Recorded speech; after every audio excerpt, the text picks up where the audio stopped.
Hello friends, welcome back to my YouTube channel. आज class 12 है जिसमें हम लोग क्रैश कोर्स पढ़ते हैं हिस्ट्री का। तो चलिए आज का क्लास स्टार्ट करते हैं, जिसमें हम लोग विजयनगर साम्राज्य के बारे में पढ़ते हैं। तो पिछले क्लास में हम लोगों ने दिल्ली सल्तनत के बारे में पढ़ा था और विदेशी आक्रमणकारियों के बारे में भी पढ़ा था, जो कि हमने टॉपिक उसका कंप्लीट किया था। तो चलिए आज का क्लास स्टार्ट करते हैं, जिसमें हम लोग विजयनगर साम्राज्य के बारे में पढ़ते हैं, विजयनगर एम्पायर के बारे में पढ़ते हैं। तो विजयनगर साम्राज्य की स्थापना कहाँ पर हुई थी? तो वो तेलंगाना के क्षेत्र में हुई थी, जहाँ पे बहमनी और विजयनगर एक दूसरे से अलग हो गया था। बहमनी और विजयनगर एक दूसरे से अलग हो गया था। और ये किसके कार्यकाल में हुआ था? तो मोहम्मद बिन तुगलक के कार्यकाल में हुआ था। तो विजयनगर और बहमनी ये किसके समय काल में अलग हुआ था? तो मोहम्मद बिन तुगलक काल के समय में अलग हुआ था। विजयनगर की स्थापना 1336 ईस्वी में हुई। बहमनी और विजयनगर क्षेत्र था, उसके बीच में एक जगह था रायचूर। ये सब कहाँ पे थे? तेलंगाना में थे, तेलंगाना में था। तो ये बहुत ही उपजाऊ जमीन था रायचूर। इसके वजह से बहमनी और विजयनगर दोनों के साम्राज्य में लड़ाई होती रहती थी हमेशा। इस दोनों में युद्ध चलते रहता था, क्योंकि ये बहुत ही उपजाऊ जमीन थी। तो वो बहमनी चाहता था कि वो अपने में मिला ले और विजयनगर चाहता था अपने में रायचूर को मिला ले।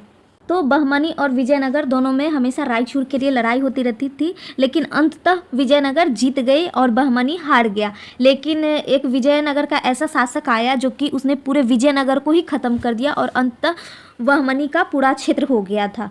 तो इसके बारे में हम लोग आगे पढ़ेंगे। तो विजयनगर पर टोटल 4 वंशों ने शासन किया था, जो कि उसका शॉर्टकट ट्रिक है संगम सतुआ। एक है संगम वंश, दूसरा है सतुव वंश, तीसरा है तुलुप वंश और चौथा है आरवीड वंश। तो लेकिन हम लोगों को चारों में से बस दो के बारे में पढ़ना है, क्योंकि दोनों के बारे में बहुत सारे क्वेश्चन पूछते हैं और दो उतने प्रमुख नहीं है। तो संगम वंश के बारे में हम लोग पढ़ेंगे और तुलुप वंश के बारे में पढ़ेंगे। तो संगम वंश का भाषा क्या था? तेलुगु था। संस्थान हरिहर और बुक्का था। गुरु क्या था? विद्यारण्य था। राजधानी संगम वंश ने अपनी कहाँ रखी थी? तो हम्पी रखी थी। तुंगभद्रा नदी के तट पर यह था और बंदरगाह यहाँ पर 300 थे। मोहम्मद बिन तुगलक के काल में यह हुआ था। तो पहले ही बोला था कि मोहम्मद बिन तुगलक के काल में बहमनी और विजयनगर अलग हुआ था, जिसके बीच में एक रायचूर भी क्षेत्र था, जो कि बहुत ही उपजाऊ क्षेत्र था। तो संगम वंश पे सबसे पहले हरिहर प्रथम का शासन चला, जो कि जिसके गुरु कौन थे? शायान थे। उसके समय में शायान उसके दरबार में रहते थे। वेदों पर टिका हुआ था शायान। और बुक्का प्रथम, इसके बाद आए बुक्का प्रथम, जो कि उपाधि वेदमार्ग प्रतिष्ठापक की उपाधि लिया था। रायचूर दोआब कृष्ण और तुंगभद्रा नदी के मध्य में जो था युद्ध 200 सालों तक चला था। तो ये जो युद्ध चला था रायचूर दोआब के मध्य का युद्ध, जो कि कितने सालों तक चला था? 200 सालों तक चला था। मोहम्मद प्रथम ने बुक्का प्रथम को पराजित कर दिया था। तो मोहम्मद प्रथम जो कि बहमनी शासक था, उसने बुक्का प्रथम को पराजित कर दिया था। देवराय प्रथम नहर निर्माण करवाया था, तुंगभद्रा नदी पर बांध बनाया था। फिरोज शाह बहमन ने देवराय प्रथम को पराजित कर दिया। मुस्लिम सैनिक तुर्क धनुर्धर को शामिल किया था। इसके बाद आता है देवराय द्वितीय, योगी शासक था। यह सिंहासन के बगल में कुरान रखता था। हिंदू होकर के भी यह कुरान रखता था। गजवेट का हाथियों का शिकार करता था। विदेशी यात्री अब्दुल रज्जाक आया था, जो कि इराक का था। इसके समय काल में आया था। पुस्तक इसने मतला फारश ए शोहन विजयनगर साम्राज्य की जानकारी इसमें मिलती है। तो मतला ए शोहन में इस विजयनगर साम्राज्य की जानकारी मिलती है। इसकी रचना किया था, किसने किया था? अब्दुल रज्जाक ने किया था। कहाँ से आया था? इराक से आया था। इसके बाद मल्लिकार्जुन के बारे में पढ़ते हैं, जो कि अयोग्य शासक था। यह प्रौढ़ देवराय था। देवराय का प्रौढ़ देवराय इसे कहते हैं। इसके बाद विरूपाक्ष द्वितीय आता है, जिसकी हत्या सालुग नरसिंह कर देता है, प्रथम बलहार कर देता है। नोट में है संगम वंश का अंतिम शासक विरूपाक्ष था। तो संगम वंश का अंतिम शासक कौन था? विरूपाक्ष था। शालुव वंश के बारे में पढ़ते हैं। यह शालुव वंश का संस्थापक कौन था? सालुव नरसिंह था। यह अयोग्य शासक था। डम्मडी नरसिंह अंतिम शासक था। सेनापति कौन था? वीर नरसिंह था। हत्या इसका किसने किया था? वीर नरसिंह ने किया था, जो कि द्वितीय बलाहार था। तो डम्मडी नरसिंह जो था, इसका सेनापति ही इसका हत्या कर दिया। तो इसका सेनापति कौन था? वीर नरसिंह था, जो कि इसका हत्या कर दिया था। और यह शालुव वंश का द्वितीय शासक था और अंतिम शासक था। अब हम लोग तुलुप वंश के बारे में पढ़ते हैं। इसके संस्थापक कौन थे? वीर नरसिंह थे। घोड़ा खरीदा था। पुर्तगाली गवर्नर अल्मोडा घोड़े के लिए व्यापारी संधि किया था। उससे उसने व्यापारिक संधि किया था। कृष्णदेव राय योगी शासक था। कृष्णदेव राय योगी शासक था, बाबर का समकालीन था। कृष्णदेव राय बहुत ही योगी शासक था। ये पूरे वंश का, विजयनगर का सबसे ज़्यादा योगी शासक कोई था तो कृष्णदेव राय था। यह बाबर का समकालीन था। रायपुर दोआब पर पूर्ण नियंत्रण किया था। पूरे रायपुर दोआब पर इसने पूर्ण नियंत्रण किया था। उपाधि इसने लिया था आंध्र भोज, अभिनव भोज आंध्र पितामह का। पुस्तक इसने आमुक्त मालद्या तेलुगु में जो की है एवं जामवती कल्याणम संस्कृत में है, उसकी रचना किया है। इसके दरबार में अष्ट दिग्गज रहते थे जो कि तेलुगु भाषा में है। दो प्रमुख तेनाली राम और अल्लासनी पेदना, ये दोनों इसके दरबार में रहते थे। तो पुस्तक तेनाली राम की प्रमुख पुस्तक कौन है? पांडुरंग महामात्य है। और अल्लासानी पेदना की प्रमुख पुस्तक कौन है? हरिकथा है और मनुकारिता है। बहमनी साम्राज्य को इसने पराजित कर दिया था। तो कृष्णदेव राय ने बहमनी साम्राज्य को पराजित कर दिया था। नागलपुर विट्ठल स्वामी मंदिर, हजारा मंदिर का निर्माण करवाया था। इटली यात्री डोमिडो पायस और पुर्तगाली यात्री बारबोसा इसके समयकाल में आए थे। इसकी मृत्यु कब हो गई थी? 1529 ईस्वी में इसकी मृत्यु हो गई थी। अब हम लोग अच्युत देव राय के बारे में पढ़ते हैं, जिसका राज महामंडलेश्वर है। सदाशिव राय जिसका पहला सेनापति रामराय था। बहमनी तालीकोटा युद्ध 1565 ईस्वी में लड़ा था इसने। इसका 5 राज्य था जो कि क्या क्या था? अहमदानगर, बीजापुर, बीदर, गोलकुंडा और बरार की इसने स्थापना किया था। दूसरा सेनापति इसका कौन था? तिरुमल था। तो सदाशिव राय का दूसरा सेनापति कौन था? तिरुमल था। और इसने 5 राज्य अपने अंडर रखा था जो कि कौन कौन से थे? अहमदनगर, बीजापुर, बीदर, गोलकुंडा और बरार था। अरिविडु वंश जो कि इसके संस्थापक कौन थे? तिरुमल थे। और राजधानी इसने कहाँ पे रखा था? पेनुगोंडा रखा था। रुचि इसको चित्रकला में था। जेसुइट चित्रकर करते थे ये। त्रिरंगा तृतीय अंतिम शासक था। इसका हत्या किसने किया था? शिवाजी ने किया था। अन्य तथ्य: भाषा तेलुगु, मुद्रा पेगोडा, सोना नदी, तुंगभद्रा तथा कृष्ण था। दास प्रथा, वेश वग बाजार करते थे।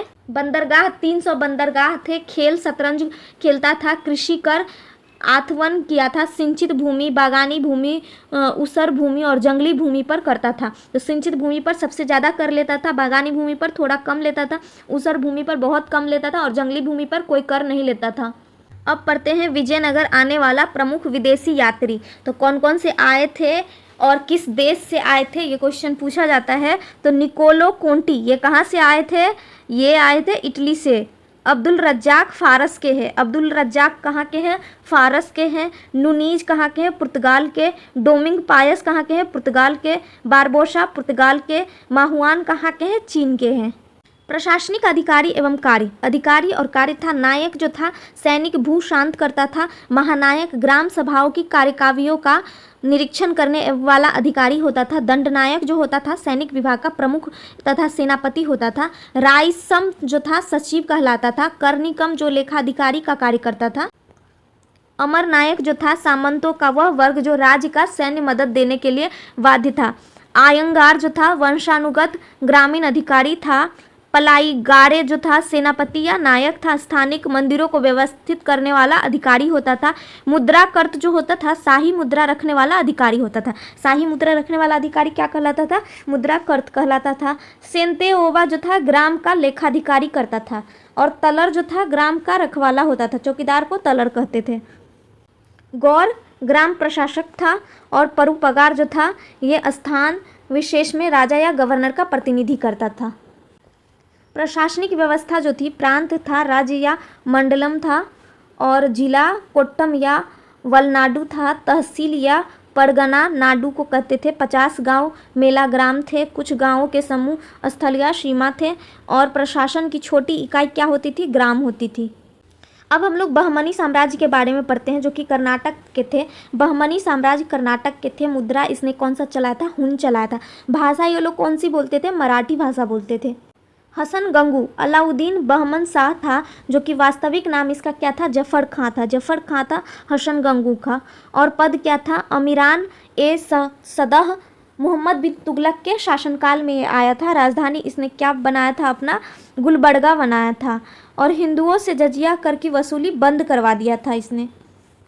मोहम्मद शाह प्रथम जो थे युद्ध विजयनगर शासक बुक्का प्रथम रायचूर दोआब पहली बारूद का प्रयोग किया था। तो मोहम्मद शाह प्रथम जो थे, जो कि युद्ध हुआ था विजयनगर शासक पर, जिसमें बुक्का प्रथम के साथ इसका युद्ध हुआ था रायचूर दोआब के लिए, उसमें इसने बारूद का प्रयोग पहली बार किया था। बहमनी साम्राज्य को 4 प्रांतों तरफ में विभाजित कर दिया था, जो कि कौन कौन से थे?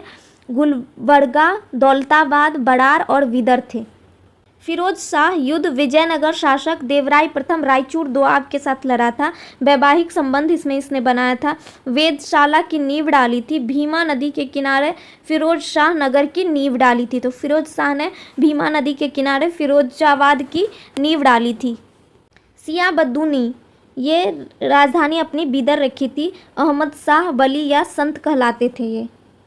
ये क्वेश्चन इम्पोर्टेंट है, इसमें से जो भी क्वेश्चन पूछे जाएंगे वो बहुत सारे एग्जाम्स में पूछे जाते हैं, तो इसको याद करें। बहमनी राज्य से स्वतंत्र हुए राज्य, तो बहमनी राज्य से जो राज्य स्वतंत्र हुए और उस पर कौन कौन से राजवंश ने अपनी स्थापना किया था, इसके बारे में पूछता है। तो ये पॉइंट्स आप याद कर ले अच्छे से। बरार जो है, बरार पे कौन सा राजवंश ने राज किया था? इमाद शाही वंश ने राज किया था। बीजापुर जो था इस पे आदिल शाही वंश ने किया था। अहमदनगर पे निजाम शाही वंश ने किया था। गोलकुंडा पे कुतुब शाही वंश ने अपना शासन किया था। और बीदर पे किसने किया था? बरीद शाही ने किया था। तो ये पांचों के बारे में पूछा जाता है। बरार पे किसने किया था? इमाद शाही। बरार पे इमाद शाही। बीजापुर पे आदिल शाही वंश। अहमदनगर पे निजाम शाही वंश और गोलकुंडा पे कुतुब शाही वंश। बीदर पे बरीद शाही वंश। तो बीदर बरीद शाही, बीदर बरीद शाही, गोलकुंडा तो कुतुब शाही। तो कुतुब मीनार कैसा है? गोल है, तो गोलकुंडा इसका हो जाएगा। ऐसे इसको याद कर सकते हैं। निजाम शाही जो थे अहमदनगर, निजाम शाही अहमदनगर। बीजापुर बीज कैसा होता है? दिल कैसा होता है? बीज के तरह। दिल कैसा होता है? बीज के तरह। तो बीजापुर आदिल शाही। बरार जो है इमाद शाही। तो ये पॉइंट्स अच्छे से याद कर ले। ये बहुत बार क्वेश्चंस पूछे जाते हैं इस चैप्टर में से। ये क्वेश्चन बहुत इंपॉर्टेंट है, तो इसको याद कर ले। तो चलिए आज का क्लास कंप्लीट होता है। ये जो विजयनगर चैप्टर था इसके बारे में हमारे सारे पॉइंट्स कवर हो जाते हैं, सारे टॉपिक्स कंप्लीट हो जाते हैं। तो हम लोग अगले क्लास में भक्ति आंदोलन के बारे में पढ़ेंगे।